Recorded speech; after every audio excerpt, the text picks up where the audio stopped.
Today I'm going to show you how to fix notes not showing on Instagram. So let's begin the video. On my home screen I have clicked on the messenger icon. As you can see, it will take me to my inbox. Here, as you can see, I am not. Now I will click on the profile icon at the bottom right corner, and once I click on it, here at this interface I will click on the gear icon at the top left corner. After that, I will scroll down and go to the option turn on professional mode. As you can see, I already have turned on it. But in case if you don't enable this option on your profile, you have to enable it. If you don't turn it on, you wouldn't be able to see this option.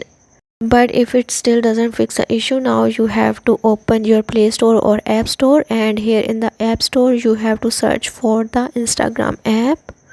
If it is showing an update message next to Instagram icon, you have to update the app. Now go back and check if it worked for you or not, but on PC you won't be able to see notes.